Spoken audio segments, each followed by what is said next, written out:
Agora a gente vai começar com uma palestra com 3 executivos de mercado, falando um pouquinho das estratégias digitais para a performance das indústrias do B2B e de B2C. Tá? Depois, a gente vai deixar disponível um QR Code aqui, vou pedir para vocês darem a opinião, darem a nota para a palestra, porque isso é muito importante para a gente continuar gerando conteúdo relevante para vocês, tá bom? E a agenda também a gente vai disponibilizar para vocês participarem das próximas que a gente vai ter aqui durante o dia. Então, eu chamo aqui com a gente Geraldo, da Thomson Reuters, Tiago, da Rect, e Rafael, da Infracommerce. Sejam bem-vindos, viu?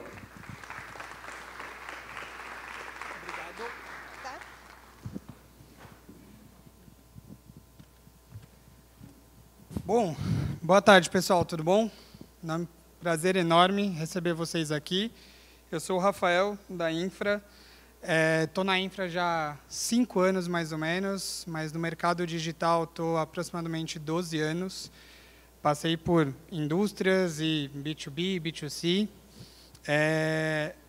Recebo aqui o Geraldo e o Tiago, uma honra receber eles. São 2 dos nossos principais clientes em unidades de negócio diferentes. O Ti representa aqui a Rect dentro do B2B, o Geraldo representa a Thomson dentro do B2C. Ambos têm estratégias com a gente, tanto na tecnologia, mas também no marketing digital, que é o nosso principal foco aqui, as estratégias digitais como performance. Então, vamos começar com você, Geraldo. Conta um pouco para mim, quando que a Thomson decidiu se digitalizar, o que é um pouco dessa estratégia digital que vocês aplicaram, e fala um pouquinho de você, por favor. Vamos lá. Bom, eu estou também em e-commerce, marketing digital já há cerca de 9 anos. Já passei por diferentes segmentos, Nestlé, siderurgia, Abbott, farmacêutica, então, diferentes segmentos, líderes de mercados.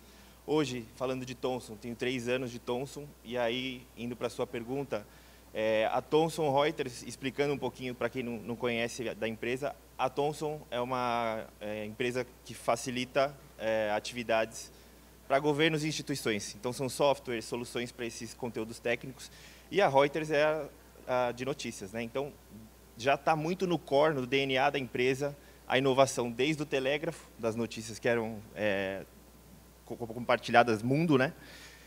Até a Thomson, que vem evoluindo nessas soluções sistêmicas para ajudar aí instituições, governos, etc. Eu hoje estou na frente de editorial, então o nosso conteúdo técnico para juristas favorece o trabalho de defesas, dissertações, licitações, tudo que envolve aí o legislativo. E aí, desde 2018, a gente vem trazendo essas práticas de marketing digital, investido no e-commerce, e não só o canal digital, mas também produtos digitais, assinaturas, o nosso ProView, que é o leitor de e-books. Então, a gente está sempre antenado, dada esse DNA de inovação. Boa, muito obrigado. Ti, diferente aqui da Thomson, que é um mercado extremamente nichado, como o Geraldo falou, a Rect, bens de consumo gigantesca, produtos de vários segmentos. Como foi essa virada de chave para a transformação digital e aplicar estratégias de marketing digital ali? Perfeito, Rafa. Boa tarde, meu nome é Tiago. Contando um pouquinho do meu histórico, acho que a parte mais difícil de se comunicar é se apresentar, né? Fui nascido e criado em cativeiro na Unilever, fiquei 10 anos lá, estou há 3 anos na Rect, sou o Head Global de Estratégias Digitais na Rect. E essa virada de chave ela se deu porque, basicamente, a Rect ela tem um perfil de portfólio que é um portfólio que vai super bem no canal direto, né? Num pão de açúcar da vida, vai super bem numa droga raia da vida, mas no canal indireto, nas lojinhas, é um portfólio que, só para vocês terem uma ideia, é uma das empresas que mais tem distribuição no Brasil, só que 50% das lojas que a gente chegava, só comprávamos nossos produtos até 3 vezes no ano. Então, você imagina, uma loja que ela compra Veja 3 vezes no ano, ou até 3 vezes no ano. Eu vou, pô, não dá para a gente sustentar o crescimento do negócio com essa realidade. Então, o despertar da Rect, a virada de chave, foi muito em função não só do ganho de distribuição que o digital poderia trazer, mas também sobre a qualidade de execução. E quando a gente começou a fazer o B2B, o marketing digital ele veio porque o B2B abriu portas para que a gente não olhasse mais as nossas lojas por perfil de loja. Então, como é que uma indústria faz o gerenciamento do canal indireto? Ela fala, puta, uma estratégia para lojas de 1 a 4 checkouts, uma estratégia para lojas de 5 a 9 checkouts. E a gente mudou essa lógica, a gente rompeu com essa lógica. O B2B ele trouxe dados, né? O digital ele trouxe dados para que a gente conseguisse fazer a gestão do nosso negócio por comportamento. Então, foram 10 variáveis de comportamento, e com isso, aí sim, a gente pôde implementar ferramentas que a gente tem parceria com a Infra, como o CRM, que trouxeram realmente relevância para a gente mover o ponteiro. Então, dentro de uma lógica de inteligência, onde a gente conseguiu sair de perfil para comportamento, o CRM foi a gasolina para a gente mexer no ponteiro do comportamento. Boa, perfeito. E pegando esse gancho um pouco das estratégias específicas digitais, qual a diferença hoje de ter exclusividade para o digital? E acho que essa pergunta vale também para você, Geraldo, porque tem estratégias tanto para a livraria física como para a digital. Como que vocês se adaptam para as estratégias exclusivas? Pode começar com você. Bom, vamos lá. No caso da nossa livraria, a gente tem produtos exclusivos e promove os lançamentos. Então, o nosso produto ele tem uma sazonalidade, uma curva de ascensão, e depois ele vai para uma curva de obsolescência. Então, eu tenho que trabalhar muito minha curva ABC para eu ter uma saudabilidade nisso. E, para os outros canais, fomentar os revendedores, né? Então, a gente tem um cliente que é meio oculto, que ele é um livreiro, que vai revender para o público final, então eu tenho que ser atrativo para esses caras no meu canal direto, quando ele está lá, com cupons, com oportunidades, mas também eu favoreço os marketplaces, invisto nos ads dos próprios marketplaces, para eu favorecer o meu selling e o sellout, né? Ter o controle da cadeia. No nosso caso, Rafa, é o seguinte, né? Trazendo outra informação, eu trouxe primeiro uma comparação do que era a nossa realidade de frequência de compra das lojas no offline. Mas quando você compara modelos digitais, também tem uma diferença bizarra. E aí está o ponto do que é digitalizar com qualidade. Quando a gente pegava o eB2B da Rect antes de Repos, antes da gente ter essa parceria com a Infra, enfim, e ter essa marca Repos encabeçando essa transformação, os nossos distribuidores que tinham e-commerce, basicamente o que eles conseguiam operar no digital era desconto no unitário. Então, nosso calendário promocional era 90% desconto unitário, o que fazia com que a qualidade da venda fosse terrível. É muito parecido com o que acontecia no offline, né? Então, assim, você põe o desconto no unitário, vende o cavalo e o resto do teu portfólio morre. Quando a gente fala da exclusividade e do que é a ferramenta do marketing digital para transformar essa realidade, a gente conseguiu implementar lógicas promocionais onde a gente atrelou o crescimento da cesta, ou seja, a amplitude de SKUs, com volume ao desconto. Então, hoje, basicamente, a lógica é o lojista que compra uma variedade maior do nosso portfólio com volume maior, ele consegue escalando faixas de desconto maior. E isso, obviamente, faz com que a gente consiga oferecer para o mercado um mix mais rico, portanto, uma qualidade muito melhor do portfólio disponível para o consumidor na loja. Boa. Extremamente importante essas exclusividades, né? E aí, falando de exclusividade, Geraldo, mais cedo você estava falando comigo do Print on Demand, que é uma estratégia que vocês têm ali exatamente para ter uma eficiência melhor ali nas vendas. Me explica um pouquinho o que é esse POD de vocês. Exato. Então, de novo, combatendo a obsolescência do produto, os livros têm diversas edições. Então, isso nos previne de imprimir muitos livros e depois morrer com esse livro na mão. Então, o POD ele não só me economiza custo de produção, tiragem, etc., como também eu consigo preservar aqueles livros que são mais antigos, mas que ainda têm demanda. Então, isso nos ajuda muito no mix e de otimizar essa cadeia de produção também. Ou seja, você então já tem estratégias de tendências, você aplica realmente como que estão as demandas para vir, para você realmente fazer as impressões, é isso? Mais ou menos? Perfeito, perfeito.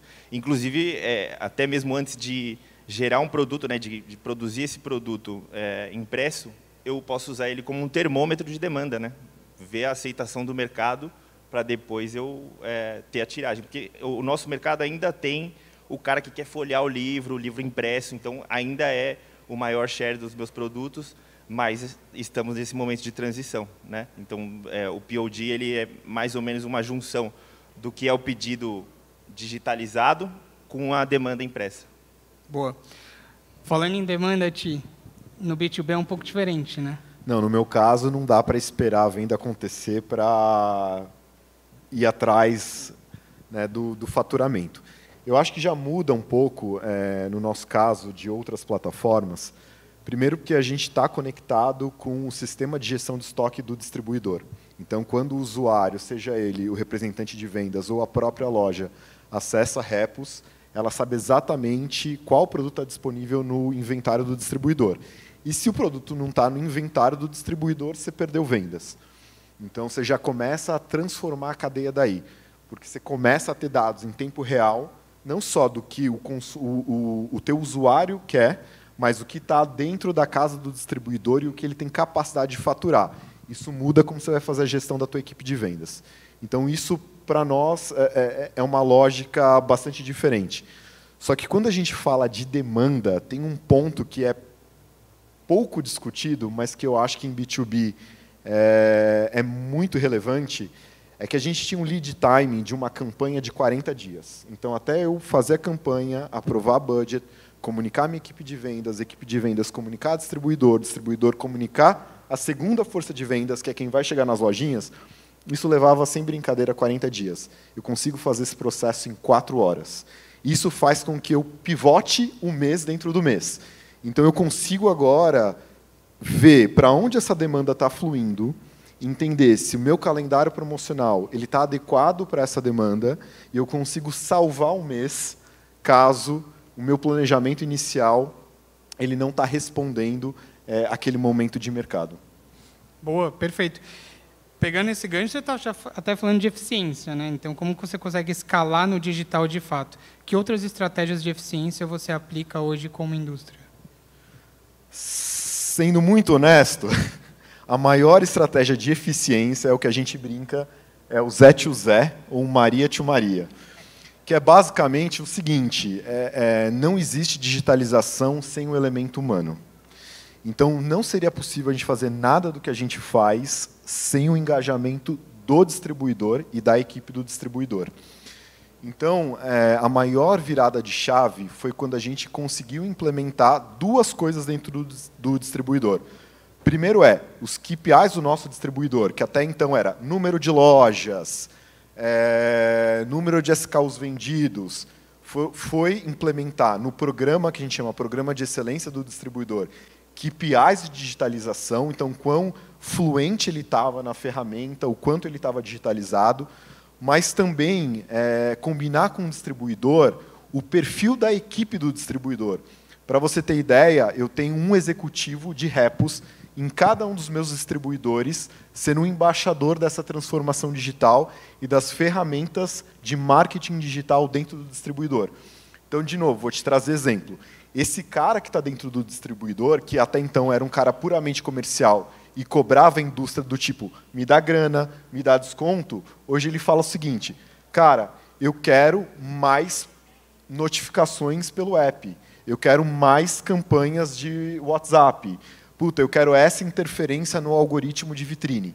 Então, eu começo a mudar a relação com o distribuidor de uma relação que é investimento, promoção, para uma relação que é gestão de ferramentas digitais. Para crescer junto, com certeza. Obviamente. Né? E no caso da Thomson, Geraldo, o que vocês buscam de eficiência para escalar de fato o digital hoje em dia? Acho que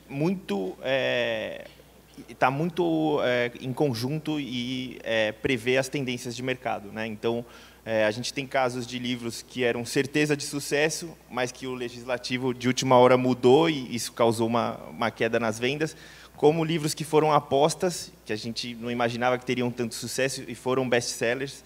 Então, realmente está muito próximo do mercado, a nossa equipe editorial vê todas as tendências, a gente tem os melhores editores de conteúdo jurídico, então está sempre tentando ao máximo antever as tendências para atingir as curvas de venda. Falando de tendência, pode até parecer batido, mas a pandemia gerou um impacto muito grande. Quais foram os principais aprendizados que você consegue destacar aqui para o pessoal Do que mudou no dia a dia de vocês na operação do digital da Thomson? O que mudou da estratégia de vocês, literalmente da noite para o dia? Sim. Acho que para a indústria como um todo mudou muito, né? Acho que foi um divisor de águas. Para nós, embora uma época terrível, né, foi o melhor período de vendas, porque na pandemia eu não concorria com cinema, com viagem, com entretenimento. Então, as pessoas se educaram mais, passaram a comprar mais livros. Então, tive um grande aquecimento nas minhas vendas por conta disso. E agora é justamente ter essa eficiência de produção, de maior rentabilidade. Então, eu tenho que aumentar o meu ROAS. Nem sempre o maior investimento vai me trazer uma saudabilidade do negócio. Talvez o volume não seja mais o que me apetece, e sim a qualidade na venda, a margem, aquilo que me traz recorrência, que são as assinaturas, que hoje é o norte nosso, né? Então, hoje, por o preço de um livro, você tem mais de 1000 obras disponíveis no seu modelo de assinatura. Então, eu acho que é tirar a venda da ocasionalidade, da sazonalidade, para uma recorrência, uma venda contínua, um cliente que vai estar comigo por anos e renovando seu conteúdo, tendo acesso às tendências que estão sempre atualizadas nas assinaturas. Boa, muito bom. No caso do B2B, então, o impacto é maior ainda, né? Cara, o impacto do B2B é gigante, mas por um outro ângulo, é sobre a realidade de como se deu o trabalho. Você imagina que, antes da pandemia, basicamente o trabalho de um vendedor era visitar a loja e tirar pedido face a face lá com um cara que estava trabalhando no seu pequeno varejo. Quando o cara foi impedido de fazer isso, ele foi obrigado a incluir ferramentas digitais na maneira como ele se relacionava com a sua carteira de clientes. O WhatsApp, por exemplo. Então, hoje em dia, basicamente, todo mundo se comunica para trabalhar com o WhatsApp. E à medida que essas ferramentas elas foram entrando na rotina desse cara, só para te dar uma referência de número, o que a gente chama de representante de vendas híbrido para o representante de vendas, entre aspas, offline, que é quem está lá com o Palm Top, ele produz 30% a mais do que aquele que não usa ferramentas híbridas. Então, hoje, ele pode pegar um Palm Top, ele pode pegar um telefone, ele pode construir um pedido e mandar para o cara da loja fazer uma aprovação desse pedido. Então, isso impactou a capacidade desse vendedor de ampliar sua carteira de atendimento. Complexo. Pensando aqui, que a gente já está quase no final e nós vamos ainda abrir para perguntas, uma visão de mercado mesmo, e pós-pandemia e todas as estratégias digitais que foram aplicadas, o que a Rect planeja para os próximos anos para aumento de share, rentabilidade e crescimento de fato? Quais são as próximas estratégias digitais? Tá, falando do B2B, a gente tem focado bastante em GenAI para promoção, né? Então, basicamente, hoje a gente já tem capacidade de usar AI para gerar promoção. Qual que é o nosso desafio? Quanto mais granular a gente vai para gerar uma promoção para a necessidade de uma loja, você ainda tem um elemento no meio dessa cadeia, que é o vendedor, que ele não está preparado para lidar com essa complexidade. Ele sente falta de imprimir lá uma folha 4 com todas as promoções disponíveis por mês e bater aquele percentual de desconto que até então era linear para todo mundo. Então, o nosso grande desafio hoje a gente tem tecnologia para fazer isso, mas a gente precisa capacitar a equipe de vendas para conseguir fazer a gestão dessa complexidade, desapegando um pouco daqueles modelos antigos de trabalho. No caso da Thomson é muito particular, é muito nichado. O que a gente tem de estratégia que a gente pode avançar além de mapear essas tendências? Hoje, a inversão desse mix, o produto impresso, ele compõe aí mais ou menos 90% da minha venda. Então, a gente está trabalhando ano após ano, melhorando o percentual dos produtos digitais e de assinatura. E, de novo, botar a bola no chão depois de pandemia, ver o quanto a rentabilidade está em dia, né? Então, rever esses processos, rever a produção. Acho que a inteligência artificial também é outra cartada que a Thomson tem investido muito forte. Então, entender como que a inteligência artificial está nos ajudando no nosso descritivo de produtos, está validando os conteúdos que os autores produzem. E esses conteúdos que são gerados por autores, eles passam a ser base de alimentação da nossa inteligência artificial. Então, é cíclico, né?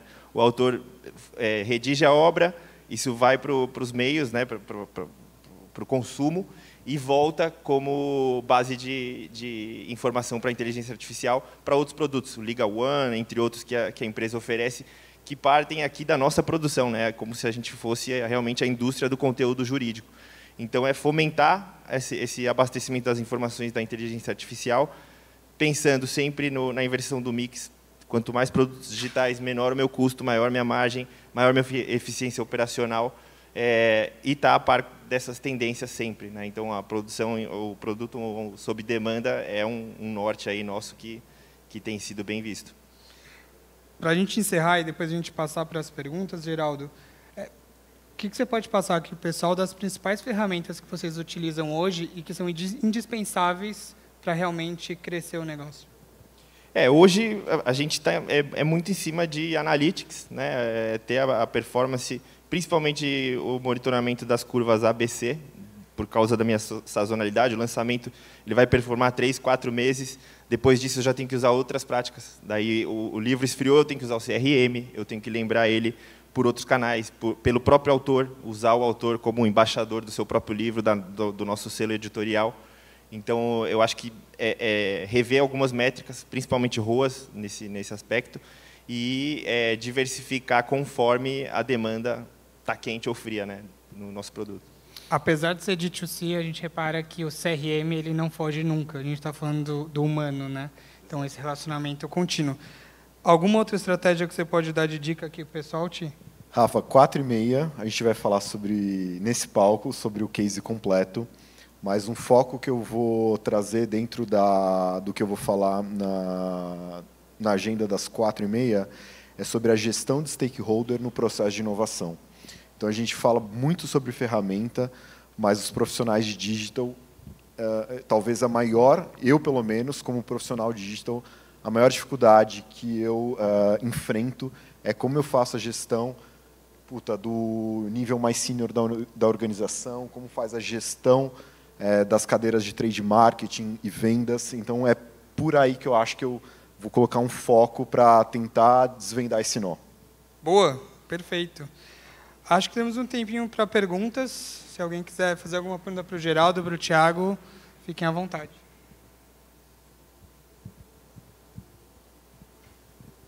Geraldo, você comentou que na Thomson vocês fazem ali a parte de print on demand, né? Mas a gente sabe que os marketplaces cada vez mais têm colocado um tempo de postagem menor, né? Então, como que vocês fazem para contornar essa demanda tão crescente de velocidade, de expedição, etc., com a questão de produzir ali? E se a resposta for ter um estoque enxuto ali, calculado mais ou menos numa demanda, como que vocês fazem assim, essa previsão? Como ela é trabalhada?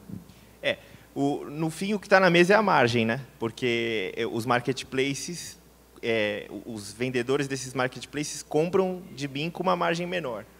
Por outro lado, eles têm um estoque menor e não têm esse produto sob demanda, que é uma exclusividade nossa. Então, na medida que o produto fica obsoleto, eles não vão ter mais acesso a comprar esses livros.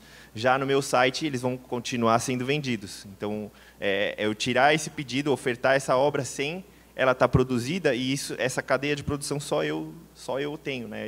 Esse livreiro, esse revendedor, não vai conseguir produzir esse livro nem a tempo, nem a custo e prazo que eu produzo.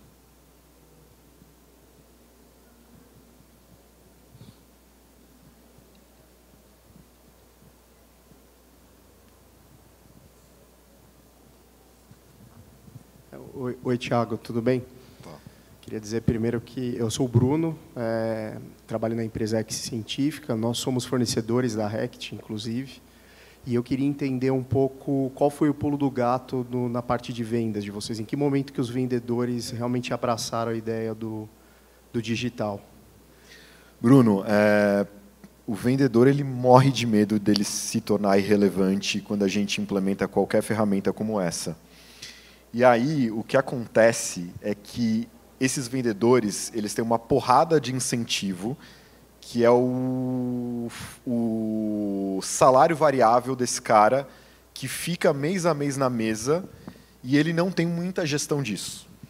O que a gente entendeu logo no começo, ao implementar Repos, é que a gente deveria trazer para esse cara a visibilidade da grana que ele deixa na mesa, do salário próprio variável dele, por não bater as metas. E quando o cara entendeu, e quando a gente está criando cada vez mais ferramentas para gamificar a variável desse cara. Quando ele entendeu que era uma ferramenta que acelerava o ganho financeiro dele, aí ele falou assim, vamos para frente. Então, assim, basicamente mostrar que ele poderia maximizar a grana da variável desse vendedor que já ficava na mesa todo mês. Mexer no bolso, né? Sempre, né? Mexer no bolso mexe muita coisa. Mais perguntas, pessoal?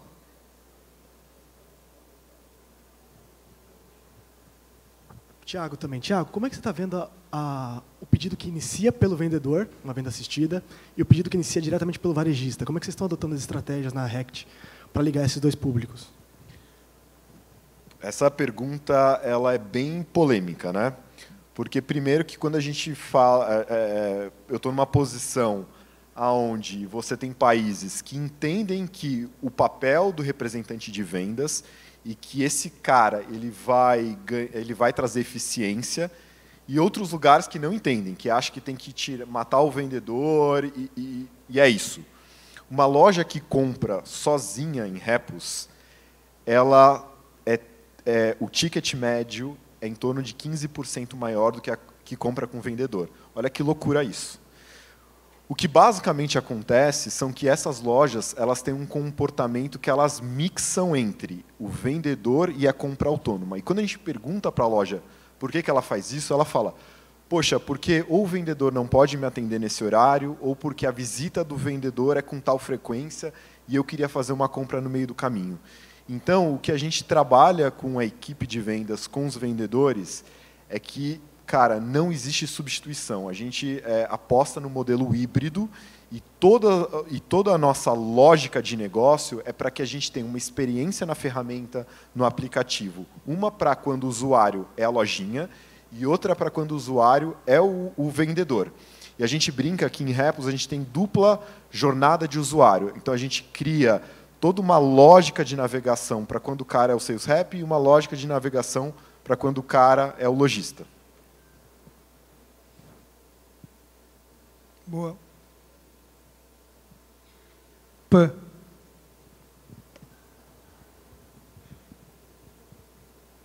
Eu sou o Thiago, faço parte da indústria tradicional, estamos aqui em busca da digitalização. Perguntar para o Geraldo como gerenciar os conflitos de canal, quando você parte para uma estratégia de venda direta. Você tem que ter um delimitador, né? Então, acho que não só a política de preço, mas as vantagens que você tem em cada canal, né? Então, eu até mencionei aqui, a gente tem uma demanda B2B oculta dentro do nosso e-commerce B2C. Como que eu ativo esse cara? Quais as ofertas que eu tenho? E vale a pena eu apostar nesse cara ou não, eu deixo para outro canal? Então, isso tem que estar muito bem regrado, né, em termos gerais. De certa forma, a gente fala aqui da nossa flagship, mas os marketplaces, a nossa política de preço, ela é bem díspare. Então, isso já é um movimento que distancia e delimita ali os canais. Fora isso, também entender os pontos em comum, né? Onde eu posso fazer upselling e cross-selling dessa venda, né? Talvez embutir um produto complementar ou mostrar uma outra solução que vai atender melhor esse cliente. Então, eu acho que é diversificar essa oferta de produtos e ter bem determinadas as políticas de preço, como que você vai atender esse cara, diferentes processos de lead. Então, eu acho que é deixar bem demarcado. Uma vez que você tem isso bem estabelecido, os canais dificilmente vão se canibalizar, né? Vai para o Thiago. Hoje, na Rect, nessa estratégia de alavancar o volume de venda de B2B, no B2C também, Quais das soluções hoje que você usam que é desenvolvida dentro da Rect e se vocês usam soluções de mercado para poder dar atração? A gente não desenvolve nada dentro da Rect, né? A gente tomou a decisão de falar, o nosso core, a nossa lógica de negócio é a estratégia de go-to-market, é rota de mercado. Para todo o resto, a gente tem a Infracommerce ou outros parceiros que vão nos auxiliar nessa questão. Tá? Então, a gente não desenvolve nada dentro de casa. Para te dar uma referência até de como o nosso modelo de parceria funciona, hoje a gente digitalizou 100% da rota indireta da Nivea. Todo distribuidor da Nivea está conectado em repos. A Nivea fatura milhões dentro de repos. E até a nossa relação não é de prestar serviço com a Nivea. A gente ajuda a Nivea em metodologia, capability e discute oportunidades de negócio conjunto, mas até a relação de prestação de serviço de e-commerce e gestão de e-commerce, a gente joga para a infra. Então, a gente assim, é olhar o core, é estratégia de mercado, o resto é para fora. Até para complementar, no vídeo introdutório aqui, nós até apresentamos Tecnologia as a Service. É o core da Infracommerce quando a gente está falando de B2B e também o Full Service quando a gente está falando de B2C. Então, dentro da infra, a gente tem plataforma, temos o serviço de Customer Success também, temos o serviço de saque e NRP, que é o atendimento para o vendedor. Então, toda a estrutura, infraestrutura necessária para digitalizar a indústria, a gente tem dentro de casa. Então, a gente facilita essa sua jornada até o seu consumidor ou até o seu distribuidor.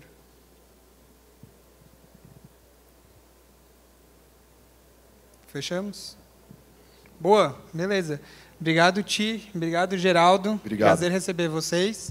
Obrigado, pessoal.